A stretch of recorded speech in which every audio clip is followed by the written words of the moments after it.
I am doing the right thing, not because it guarantees I get him back, but because I don't want to lose myself. Read that again, slowly this time.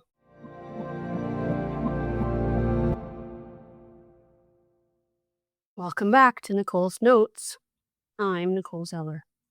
We are at episode 3 of the journal series, and if you haven't listened to the first 2, go back. They're called That's Rare and She'll Handle It, because what I'm about to read you lives inside that context. But if you're joining me here in this episode, I'll give you the one-line briefing. I was in something real, it ended, and I was in the middle of figuring out who I was on the other side of it. This entry is from that middle. The entry. Lowering the armor means I feel more. This experience hasn't diminished me, it has expanded me. I am sexually alive. I am intellectually sharp, emotionally aware, physically stronger, clear in my standards, and unwilling to accept crumbs. That makes me a rare diamond, and an elite level of self-respect. I am doing the right thing, not because it guarantees I get him back, but because I don't lose myself. And taped onto the bottom of that page was a quote.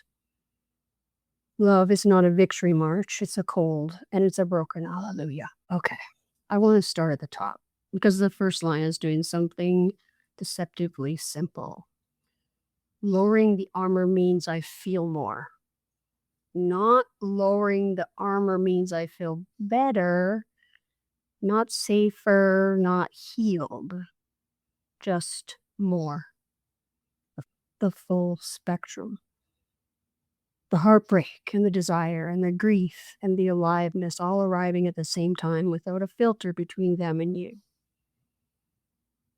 Most people spend enormous energy managing the aperture of their feeling, opening it just enough to let in the good stuff, keeping it narrow enough to deflect the pain.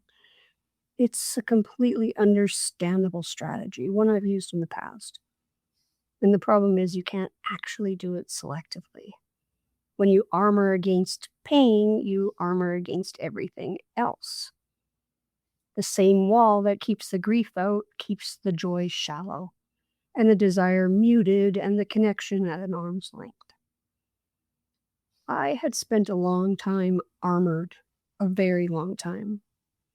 And something about this experience, this specific person, this specific kind of being seen, cracked that aperture open. And yes, that meant way more pain when it ended. But it also meant more everything, more aliveness, more clarity, more access to myself. This experience hasn't diminished me, it has expanded me. That's one of my favorite lines. This is the line I want every woman who has ever apologized for loving someone who left to hear. We have a cultural story about heartbreak that is almost entirely about loss. What you had and don't have anymore. What you invested in, what you didn't get back. The narrative is transactional. You put something in, you got hurt, therefore you lost. Net negative. Cautionary tale. But that framing is wrong, or at least I think it's incomplete, because what actually happens when you love someone with your whole self, when you go straight into it instead of sideways around it, is that you grow. Not despite the pain, sometimes because of it. The expansion isn't the reward for surviving. The expansion is the experience. The capacity you built by feeling it fully. The clarity you earned by not running. I came out of this knowing things about myself I did not know before. What I am capable of feeling. What I actually need.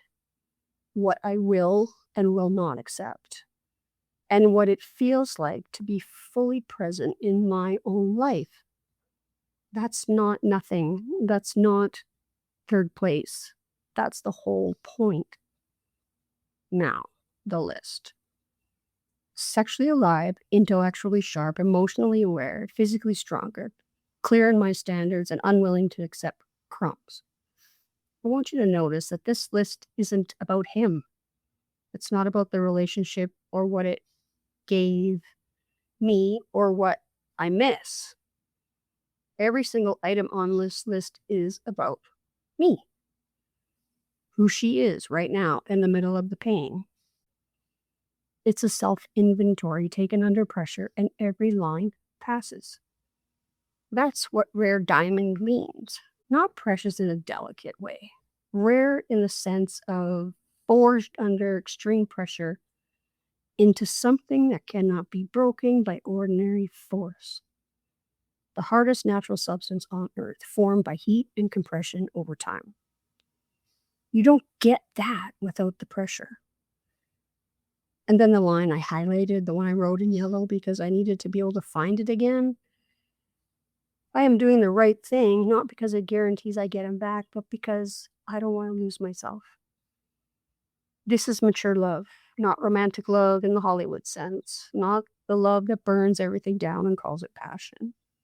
Mature love understands that how you behave when you're in pain is a reflection of who you are when no one is watching. That you don't get to outsource your integrity to the outcome. That doing the right thing, staying open and not weaponizing resentment and not shrinking, not performing and not manipulating is something you do for yourself first. Because the alternative is losing the one relationship you absolutely cannot afford to lose, the one with yourself. And then the quote taped onto the page, Leonard Cohen famously saying, "Love is not a victory march, it's a cold and it's a broken hallelujah." I taped that there because it names something I couldn't, the broken hallelujah. The praise that comes out cracked, the yes that costs something, the gratitude that coexists with grief. Because that's actually what expansion feels like from the inside. It doesn't feel triumphant. It feels like standing in something cold and saying, yes, this too. I'll take all of it, even this. That's not defeat. That's the bravest thing I know how to do. What I understand now that I didn't fully understand when I wrote this, expansion is not comfortable. It is so not comfortable. It doesn't arrive wrapped in a resolution. It doesn't give you clarity. It just arrives in the middle of the mess, usually while you're still hurting, and it requires you to hold two things simultaneously: the grief of what ended and the aliveness of who you're becoming. Some people can't hold both. They rush to one side or the other. Either they stay in the grief and make a home there, or they sprint toward okay and skip the integration entirely. The broken hallelujah is what it sounds like when you hold both. It's not pretty, but it's real, and real is what lasts. If you're in expansion right now that doesn't feel like one, if it just feels like loss, if you can't yet see what's being built in the rubble, I want to offer you this. The clarity you're earning right now is yours. Nobody can take it back. Even if everything else gets complicated, even if the story doesn't end the way you wanted, what you learn about yourself in this fire belongs to you permanently. And that's not a consolation prize. That's the whole inheritance.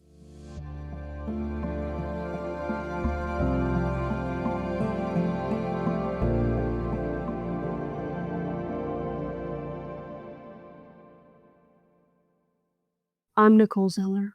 Thank you for listening. Stay fierce. The world will adjust.